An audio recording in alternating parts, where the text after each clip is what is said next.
अस्सलाम वालेकुम दोस्तों, मैं हूं तारक शाह और आप देख रहे हैं जुनून पाकिस्तान। उम्मीद है आप सब खैरियत से होंगे और दुआ है अल्लाह ताला हम सबको अपनी हिफ्ज़ ईमान में रखे। कोई जानता है किसी जनाह को, कोई जानता है किसी जनाह को, हमें एक शख्स से आज़ादी चाहिए। दोस्तों, जब अपने ही मुल्क में आज़ाद होने के बावजूद जब हम आज़ाद नहीं हैं तो आज़ादी मांगनी पड़ती है। लेकिन यहाँ पे एक सवाल ये है, क्या आज़ादी मांगने से मिल जाती है? उस वक़्त जो हमने आज़ादी ली थी 1947 में, क्या सिर्फ़ वो मांगने से मिली थी? जी नहीं। उस वक़्त हम बहुत मुश्किलात से गुज़रे थे।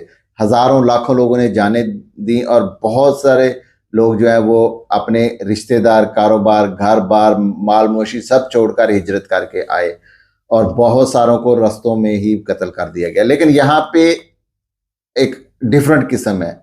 उस वक़्त हम 2 मुख्तलिफ ताकतों से अलहदा हो रहे थे। एक तो ब्रिटेन है और दूसरी इंडिया, जो कि हमें अलहदा नहीं होने दे रहा था।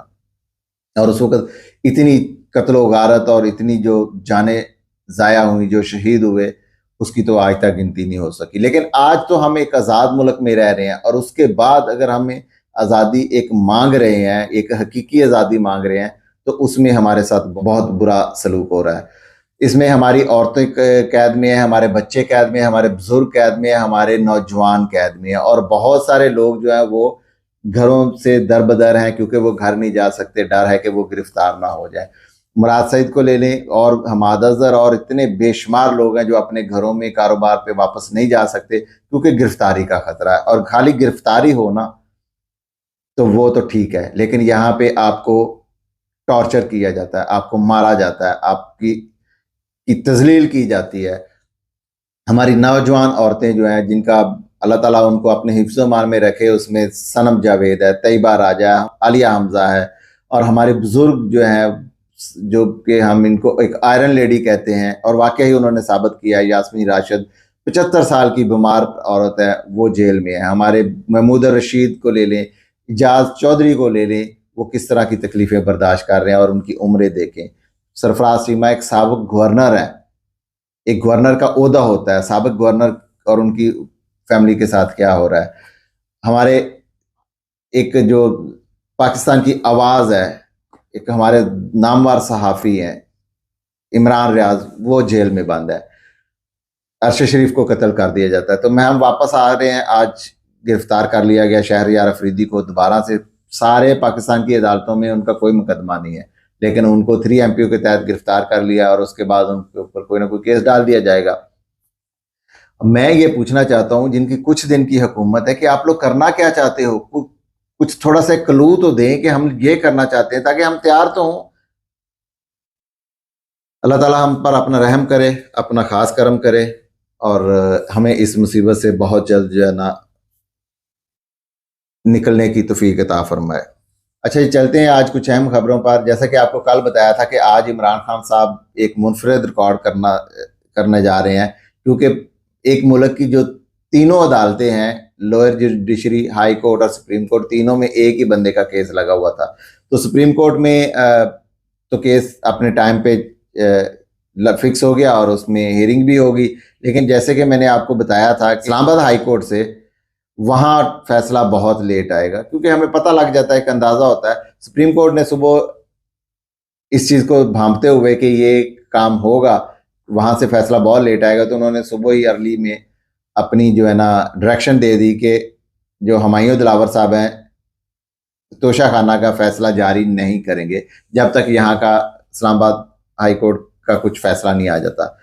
और अच्छा, और इस्लामाबाद हाई कोर्ट में जो हुआ है वो हम आपको पिछले 5-6 दिन से मुसलसल बताते जा रहे हैं। कल भी बताया था कि वो इस तरह नहीं करेंगे। जस्टिस आमिर फारूक साहब, अच्छा, जस्टिस से मुझे आज याद आया कि जस्टिस तो एक बहुत एक आला लफ्ज होता है। इन जज, इंसाफ करने वाला, इंसाफ करने वाला अल्लाह ताला की सिफ्त है, हम इनको जस्टिस कहते हैं।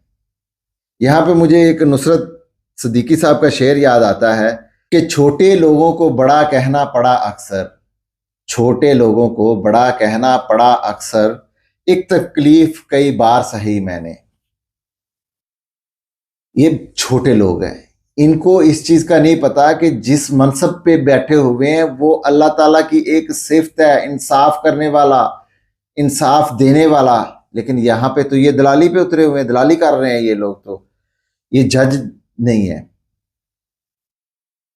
5 दरखास्तें थी जिन पे फैसला कल महफूज हुआ था, उनमें कल ही सुना दो आप, लेकिन नहीं, क्योंकि मैंने आपको बताया था और यही एक हकीकत है कि ये लोग वेट करेंगे कि सुप्रीम कोर्ट अपना फैसला जो भी देना है वो दे के बंद करके चले जाएं, क्योंकि फ्राइडे है और हम लोग बाद में फैसला देंगे। तो लेट इवनिंग में उन्होंने फैसला जारी किया अपना, उसमें इमरान खान साहब की 2 दरखास्तों पे फैसला दिया पार्शली, बाकी सारी रिजेक्ट कर दी। 2 में एक ये है कि जो इस केस काबिल समात है, इसको उन्होंने वापस उसी जज के पास भेज दिया जो पहले से ही अपना माइंड डिस्क्लोज कर चुका है। 3 बार तो आप उससे फैसला सुन चुके हैं, उन्हीं को वापस काबिल समात होने पे रिमांड कर दिया केस कि आप इस पे फैसला करें। अब उन्होंने क्या करना है आपको पता ही है। और दूसरा जो हक दिफा का था, जो हक सफाई का था, उनको उस दरखास्त को उन्होंने पेंडिंग कर दिया नेक्स्ट वीक पे, और डेट फिर नहीं बताई कि नेक्स्ट वीक कब। अब यहाँ पे क्या होगा कि पीटीआई के वकला अब कुछ नहीं कर सकते, कल सैटरडे है फिर संडे है, तो यहाँ पे जो है ना आप लटक गए हैं 2-3 दिन के लिए, मंडे तक के लिए। अब कल इन्होंने फिर अपनी दोबारा से वो एक बादशाह बने हुए हैं हुमायूं दिलावर साहब, और उन्होंने अपना दरबार सुबह बुला लिया कि जी आए इस पे दलाल दें, और कल वो फिक्स कर देंगे इसको कि ये काबिल समात है, और अब बाकी फैसला तो उन्होंने पहले से किया हुआ है। इस तरह के फैसले जो है ना ये आगे जाके इन लोगों को बहुत तंग करते हैं, लेकिन इनको समझ नहीं आती इस चीज की। अच्छा जी, सुप्रीम कोर्ट ने एक आज बड़ा अनोखा काम दोबारा से किया है, और वो ये है कि वैसे ये काम तो अनोखा ही है, लेकिन इसका जो है ना अब रिजल्ट आ सकता है।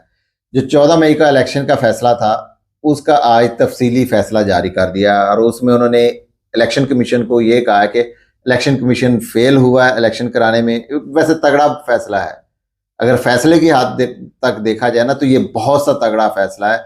इसमें आगे जाके ये सारे फंस जाएंगे।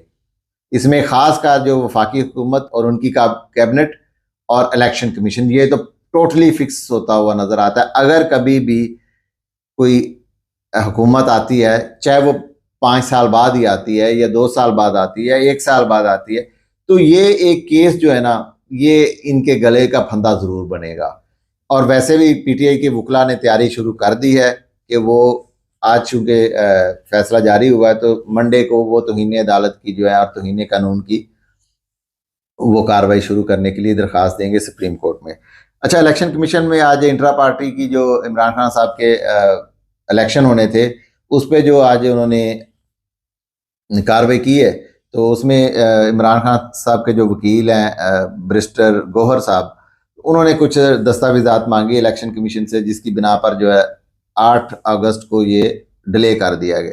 अच्छा, ये भी एक बहुत बड़ी बदनीति है। हाँ, इलेक्शन डिले जरूर हुआ है, लेकिन उस पर कानूनी जवाब दिया वो उन्होंने, लेकिन ये चूंकि बहुत जल्द करना चाहते हैं। उसकी रीज़न ये है कि जो परवेज खटक साहब की पार्टी बनी है, पाकिस्तान तहरीक इंसाफ पार्लियामेंटेरियन, उनको इन्होंने ये बल्ले का निशान देना है, और यहाँ पे जो है इनको फारिग करना है पीटीआई जो इमरान खान साहब की है। ये चीज़ है। और जो एक इलेक्शन कमीशन, आपको पता है कि वो बी पार्टी है इस वक्त पीडीएम की, और वहाँ पे इस्लामाबाद हाई कोर्ट की एक बड़ी मज़ेदार सी खबर है, वो आपके साथ शेयर कर लेते हैं। वो खबर ये है कि जो इस्लामाबाद हाई कोर्ट की जो बार एसोसिएशन है ना, उन्होंने इनको अब नाको चने चबवाएंगे ये अपना दिलावर साहब को। वजह ये बनी कि ये आपको पता है कि एक बदतमीज जज हैं, हर किसी से बदतमीजी करते रहते हैं। चूंकि उनके पीछे एक बहुत ताकतवर का हाथ है, तो इस वजह से ये बदतमीजी कर सकते हैं, अफोर्ड भी कर सकते हैं। कार्रवाई तो होनी नहीं है, लेकिन एहतजाज जो है वो तो कर सकते हैं। तो बार एसोसिएशन ने इनको एक नोटिस किया कि आप आज शाम तक माफ़ी मांगे, जो कि 4 मई है, तो इस वक्त आप माफ़ी आज शाम तक मांगे तो ठीक है, अदरवाइज फिर हम कोई दूसरा लाहे अमल देखेंगे। तो कल हो सकता है कि आज शाम तक, तो अभी तक इन्होंने माफ़ी नहीं मांगी, लेकिन हो सकता है कि कल इनकी जो अदालत की बाइकआउट कर दिया जाए और वकला स्ट्राइक कॉल कर दें। तो इस पे ये फिर ये होगा कि ये जो केस इन्होंने कल सुनना है तोशा खाना का, वो भी नहीं हो सके। जो भी हो, अल्लाह ताला हमारे मुल्क के लिए बेहतर करे। हम सब पर अपना खास करम करे और इंशाल्लाह आपसे कल मुलाकात होगी। पाकिस्तान जिंदाबाद।